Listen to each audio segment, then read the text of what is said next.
डूंगरपुर जिले में कई लोग नरेगा बंद होने से प्लान कर रहे हैं अहमदाबाद, सूरत, महाराष्ट्र। कह रहे ग्रामीण विकास, सीसी रोड बनाएंगे, पुलिया बनाएंगे।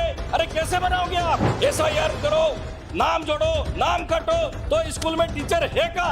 लेकिन आपकी सरकार आते ही आपने कलर लाया और नाम बदल दिया। जो गरीब जनजाति लोग बरसों से गांवों में बसे हैं उनको मकान का पट्टा आज तक नहीं मिला है। और भारत देश गांवों का देश कहलाता है और 75% जनसंख्या गांवों में निवास करती है। लेकिन देश आज़ाद हुए इतने साल हो गए, फिर भी आज गांवों में जो पहले की स्थिति वो की वही स्थिति है। आज भी लोग पगडंडी से जा रहे हैं। कोई बीमार हो जाता है, उसको कपड़े की झोली में पकड़कर 2-3 किलोमीटर जाते हैं, तब वहाँ रोड नसीब होता है। आज भी खाट पे उस मरीज को ले जाते हैं 4-5 किलोमीटर तो रोड मिलता है। आज भी गांवों की हालत खराब है। माननीय सभापति महोदय, मैं ये कहना चाहता हूं, महात्मा गांधी जी का मानना था कि अगर गांव नष्ट हो जाए तो हिंदुस्तान भी नष्ट हो जाएगा। हमारे गांवों की सेवा करने से ही सच्चे स्वराज की स्थापना होगी, ये महात्मा गांधी जी ने कहा है। माननीय सभापति महोदय, 2 अक्टूबर 1959 को राजस्थान के नागौर जिले में तत्कालीन प्रधानमंत्री जवाहरलाल नेहरू जी ने देश की पहली त्रिस्तरीय पंचायत का उद्घाटन किया। पंचायती राज व्यवस्था स्थानीय स्वशासन के अंतर्गत आती है। स्थानीय स्वशासन में निचले स्तर पर लोगों को भागीदारी बनाकर लोकतांत्रिक विकेंद्रीकरण को सुनिश्चित किया जाता है तथा लोगों को अपनी समस्याएं स्वयं हल करने के लिए सक्षम बनाया जाता है। इसलिए ये पंचायती राज की स्थापना की थी। माननीय सभापति महोदय, TSP क्षेत्र में 75% से अधिक जनजाति लोग रहते हैं। उनका आजीविका का आधार खाली मजदूरी है और वो भी एकमात्र है नरेगा। इसके अलावा कोई उद्योग धंधे नहीं है, कोई फैक्ट्री नहीं है। डूंगरपुर जिले में कई लोग नरेगा बंद होने से प्लान कर रहे हैं अहमदाबाद, सूरत, महाराष्ट्र, यूपी में।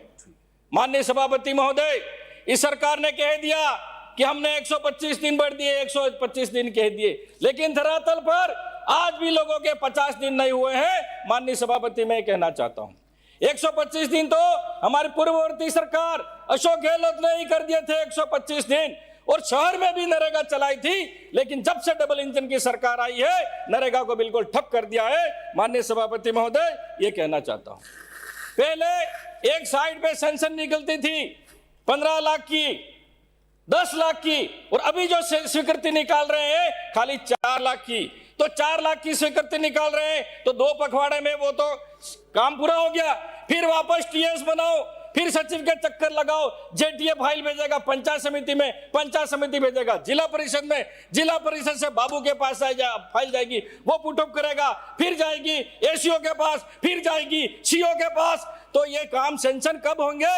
इतने तो साल ही पूरा 6-6 महीने हो जाएंगे, तब तक ये फाइल आगे नहीं बढ़ रही है। माननीय सभापति महोदय, और नरेगा में TSP एरिया में वहां के लोगों की मांग है 300 दिन किए जाएं। 300 दिन रोजगार का जमीन भी नहीं है हमारे पास, 1-1 बीघा 2 बीघा जमीन है, पहाड़ी पथरीली सिंचाई की भी कोई सुविधा नहीं है। माननीय सभापति महोदय, नरेगा में 300 दिन किए जाएं, ये मैं माननीय मंत्री महोदय जी से मांग करता हूं। पहले कह रहे ग्रामीण विकास, सीसी रोड बनाएंगे, पुलिया बनाएंगे। अरे कैसे बनाओगे आप? 60-40 में आप तो सेंशन कर ही नहीं रहे हो, कच्चे काम भी सेंशन नहीं निकल रहे हो। सीसी रोड कैसे बनेगा? नाली कैसे बनेगी? 60-40 का हवाला आपने बिल्कुल खत्म कर दिया, मतलब नरेगा बिल्कुल खत्म करना चाहती है ये डबल इंजन की सरकार। मैं कहना चाहता हूं 60-40 में कच्चे पक्के काम निकाले तो गांवों का विकास होगा, तो गांवों में नहीं तो आए दिन वहां कीचड़ ही कीचड़ होता रहेगा, पानी फैलेगा। माननीय सभापति महोदय, वहां पर कई प्रकार के जो जैसे कह रहे हैं सभी हमने माननीय सदस्यों ने बताया, रोजड़े आ जाते हैं, नील गाय आ जाती है, कोई जंगली सुअर आ जाते हैं तो वो कई प्रकार की झाड़ियां भी उग गई है खेतों में, और आसपास में वो झाड़ियां कुछ काम की नहीं है, उस झाड़ियों के नीचे घास भी नहीं उग रही है।